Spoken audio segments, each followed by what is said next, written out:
when you came into office, uh, if you had had your druthers, or maybe because of the way things looked, it looked like China was going to be the centerpiece, shifting finally to a focus on the Indo-Pac region. And Ukraine and Israel Gaza have gotten the best of it. But it strikes me that we've made some really substantial strategic changes. I mean, of a kind that happen very seldom, not just within an administration, but among administrations.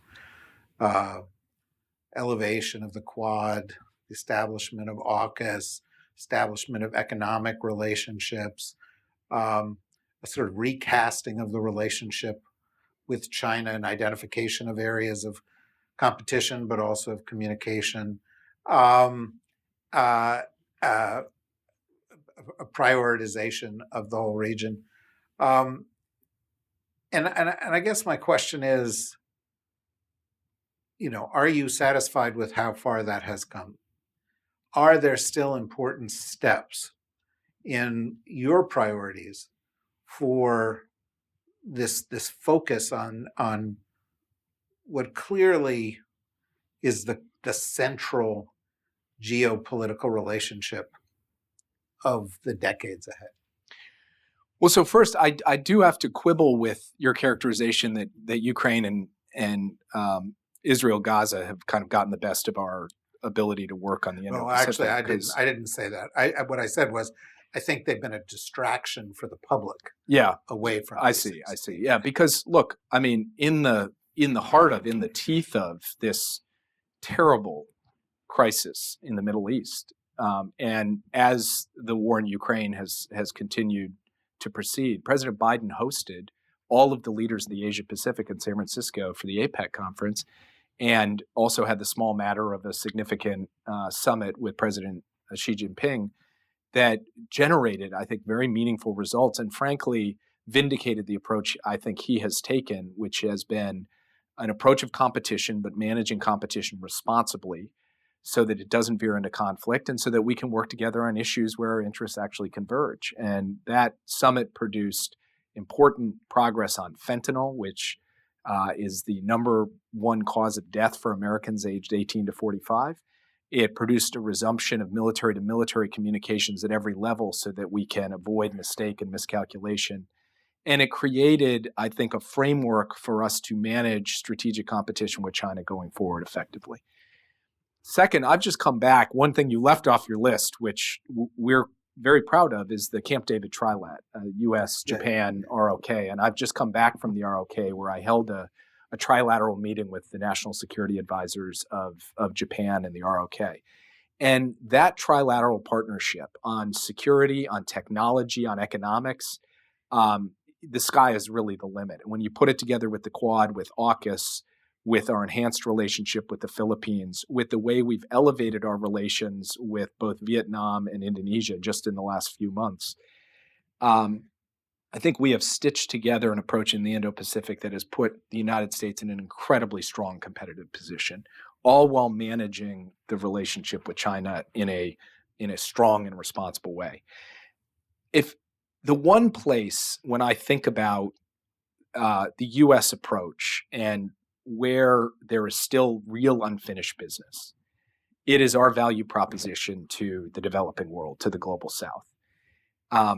I've gone up to the Hill and advocated to both Democrats and Republicans to just give us a relatively modest amount of resources for the reform and enhancement of the international financial institutions, the World Bank and the IMF. And that sounds pretty technocratic, pretty boring, and maybe not a huge political winner. But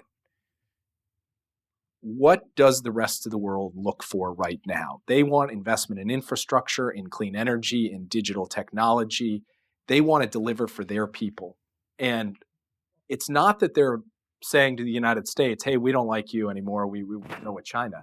They are eager for the United States to come be their partner of first resort. And this is true in Southeast Asia, it's true in Africa, it's true in the Americas. This is not a question of, our countries turning away from America. They're coming to America and asking can you be our partner? And we right now don't have the full set of resources we need to be able to deliver for them.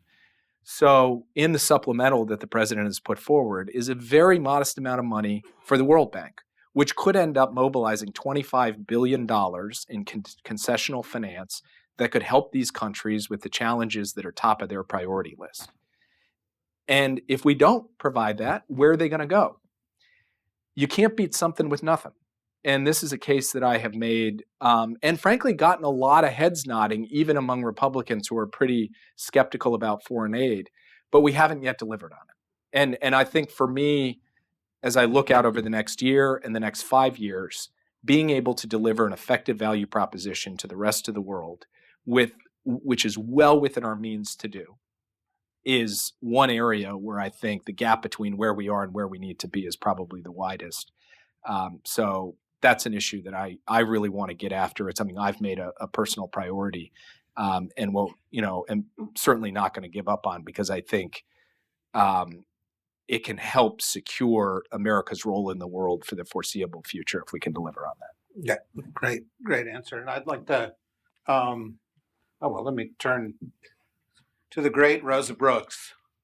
Other people will have to introduce themselves, but I will introduce Rosa Brooks. Thanks, David. Jake, thanks for coming. And because this is Deep State Radio, where we're always preparing for the apocalypse, I thought I'd ask a sharper variant. Rosa, by the way, is our apocalypse correspondent. Excellent. I thought I was it.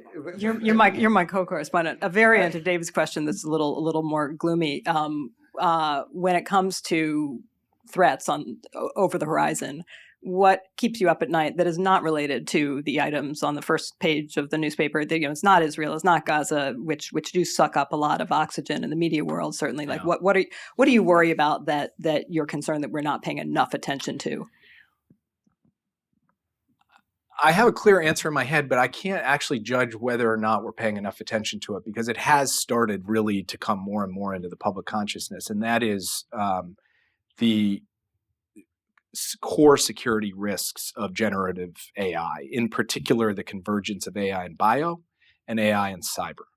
And these are two areas that can be fundamentally transformative of the threat landscape for our worst nation-state adversaries, right down to, individual lone wolf actors. And I think being able to take steps to try to put some guardrails around the advance of these systems without denting innovation. That's been a major focus of ours over the past several months. The president issued an executive order recently on AI, where this was one of the key elements. How do you make sure that there's trust and safety built into the frontier models, so that we are not unleashing upon the world the capacity to do things that 20, 30 years ago would have required the mobilization of only the most sophisticated countries in the world. So that's probably, and then AI presents all kinds of other confounding challenges that are fundamental to the future of the international order. So I wouldn't just limit it to cyber and bio. But those are the things that I think the most about right now. What are the steps that we can take from a policy perspective to stay ahead of this challenge, given how fast it is moving and how slow frequently policy processes move? Yeah, that's how I would answer that. I personally think that's a great answer, because I've spent the past year working on a book on this. And as soon as it's done, I'll get to you. Excellent. Okay, so Dmitry Alperovich. Hey, Jake. Hey, Dimitri. Vladimir Putin just announced that he's going to raise the defense spending in his budget to 40% of the overall budget next year. And about half of that budget is going to be deficit spending. Now, Russia has some challenges because of your work in raising of capital markets around the world. So they're spending their reserves. Do you have estimates that you can share with us on how long they can keep this going at this level of spending? Well, I said in my earlier answer to David that the kind of coalescing CW that all is well with the Russian economy, I don't accept that. I think that there are some glossy statistics that suggest things are okay, but there's a lot underneath. And you make a very important point. When oil prices are relatively high, Russia salts away a lot of money to build up its war chest so that when oil prices are relatively low, they have a cushion. In today's oil markets, they are not salting away money, they're spending it down.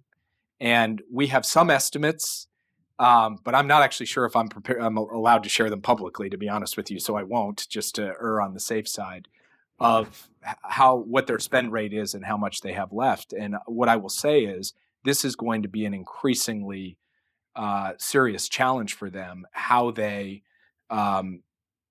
sustain a level of basically hard cash to be able to pay for this huge wartime spending that is driving the GDP numbers in their economy. And that's something that I think increasingly their central bank and their economic team are aware of. Whether or not Putin is aware of that, I don't know. I'll go to our other apocalypse correspondent. I think John Wolfstall wanted to say something. Hi, Jake. Hey, Thanks John, so how much are for you? doing this and all you're doing.